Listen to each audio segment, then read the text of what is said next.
Olá candidata, começando mais um Aprendi Mais Essa com o professor Marcos José, que você já conhece de atualidades, não é?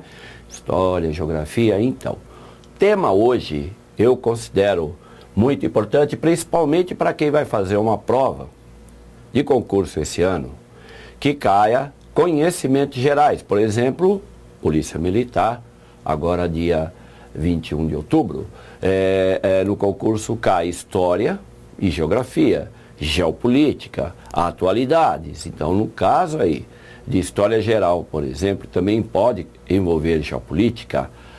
O fim da Primeira Guerra Mundial tem que ser, né, debatido. E você está aí me assistindo, fica de olho, por quê?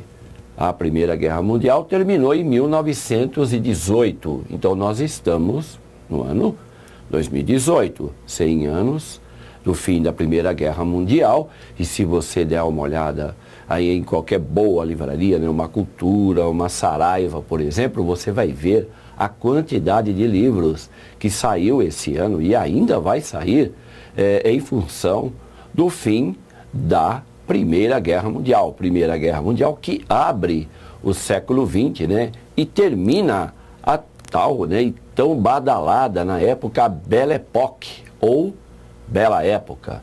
Então, no caso também, jornais têm lembrado, revistas têm lembrado, então achei por bem trazer esse tema aqui para você, me acompanhar aí por alguns minutos. Eu vou dar aqui uma geral, vou levar você à lousa, como eu gosto de fazer, e dar aí essa explanação sobre esse evento que abriu o século XX e que antecede a mãe de todas as guerras, né, que é a Segunda Guerra Mundial, e que, claro, todo bom historiador ou sociólogo e vai por aí, afirma que a Segunda Guerra Mundial é resultado da Primeira. Quando a Primeira Guerra Mundial terminar, nem tudo ficará resolvido, pelo contrário, mais problemas ainda vão surgir. E isso vai acabar redundando na Segunda Guerra. Mas eu não estou aqui para falar da Segunda, mas da Primeira. E você vai vir aqui comigo para a lousa, porque eu fiz aqui, eu acho que é uma forma bem resumida e rápida. A gente chama isso aqui de esquema, né? Tem um esquema aqui que começa com o quê? A Primeira Guerra Mundial, ela não vai acontecer só porque alguém levantou de manhã de mau humor, né? Nós vamos ter a partir do século XIX, principalmente a partir da metade do século XIX, a grande expansão do capitalismo liderada pela burguesia europeia, né, num processo de industrialização liderado pela Inglaterra, de onde lá na metade do século XVIII surgiu aí a Revolução Industrial. Então a grande potência mundial econômica era a Inglaterra. A Rainha Vitória, por exemplo, que marca aí a segunda metade do século XIX até o comecinho do século XX, é o ápice desse império, né? Os ingleses falavam isso de boca cheia: nós temos um império onde o sol nunca se põe. O que isso quer dizer? Eles tinham domínio no continente africano, na Ásia, na Oceania, quer dizer, em qualquer hora do dia que você imaginasse, o sol estaria brilhando em alguma posse desse grande império que era a Inglaterra, seguido de perto pela França.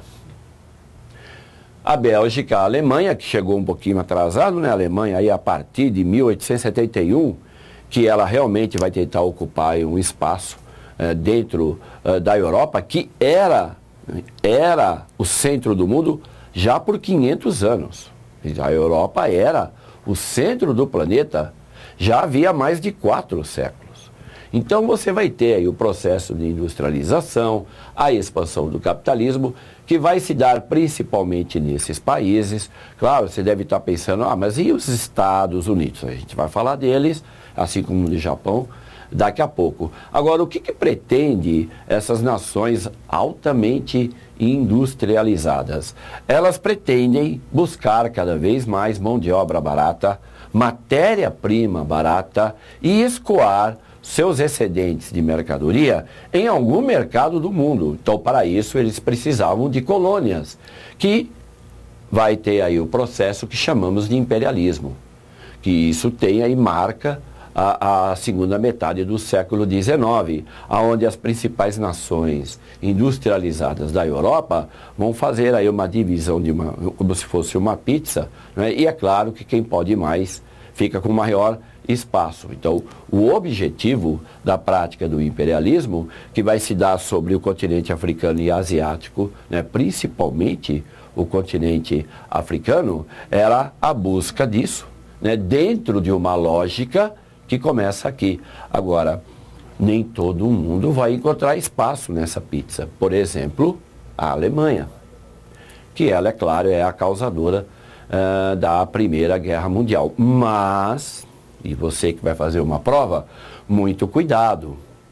Antes da Primeira Guerra Mundial, os países europeus se viram na obrigação de formar alianças. Então nós vamos ter duas importantes alianças.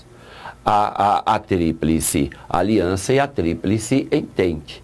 A Tríplice Entente é formada por Inglaterra, França e Rússia. E a Tríplice Aliança é formada por Alemanha, Império Austro-Húngaro e Itália. Então, esses são os antecedentes da guerra. Que, claro, tem um estopim que vai ocorrer na região dos Balcãs. Ali, um pouco ao norte, né, de onde hoje é a Grécia, você tem a Sérvia. Enquanto o herdeiro do Império Austro-Húngaro estava dando uma passeadinha ali na Sérvia, né, o senhor Francisco Ferdinando com a sua esposa, um guerrilheiro sérvio, né, o Gavrilo Princip, ele pertencia aí a uma organização chamada Mão Negra, foi lá e matou o herdeiro do trono do Império Austro-Húngaro, o senhor Francisco Ferdinando, e não contente, matou a mulher dele também. Bem, a partir daí, essas alianças aqui, elas vão acabar entrando em conflito, com o Império Austro-Húngaro declarando guerra à Sérvia, a Rússia saindo no socorro à Sérvia, a Alemanha vai aí.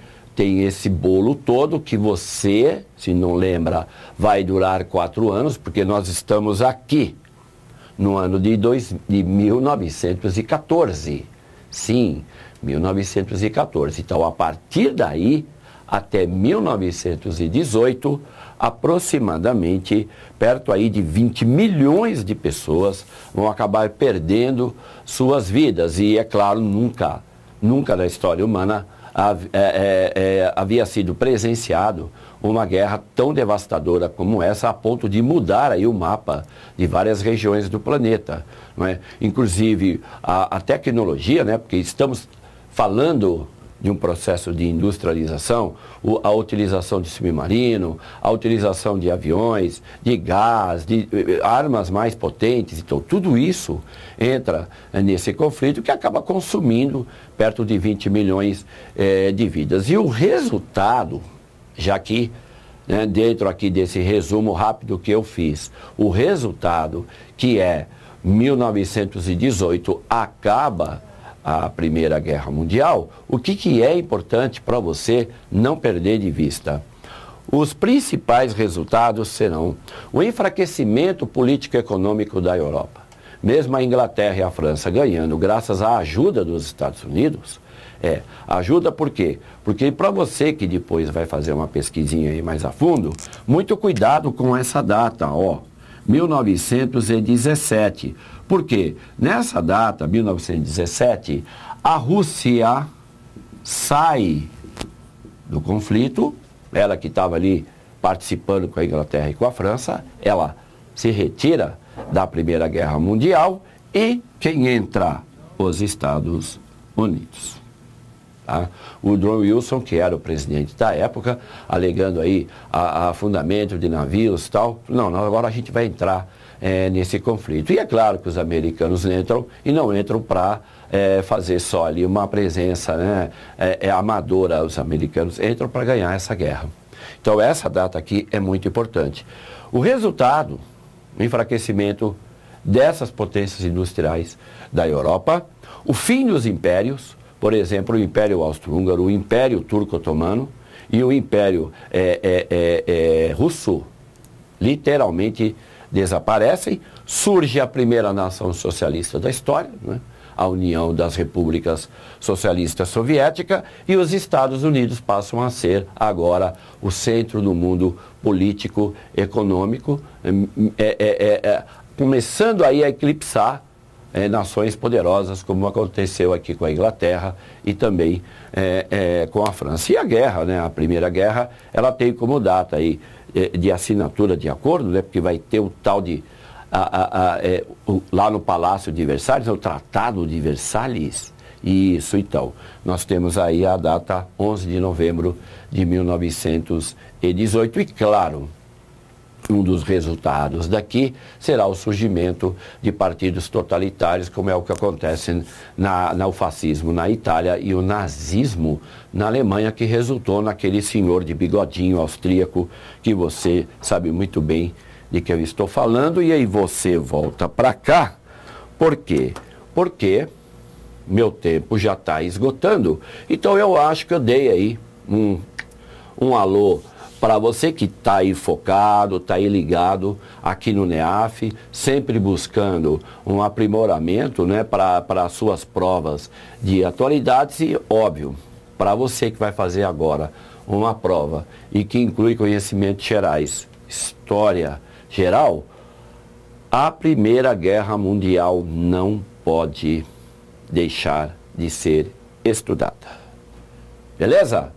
Então me despeço de você, sempre lembrando que enquanto você estuda aí, né, mantenha aí o seu foco, a gente vai trabalhando por aqui. Um abraço.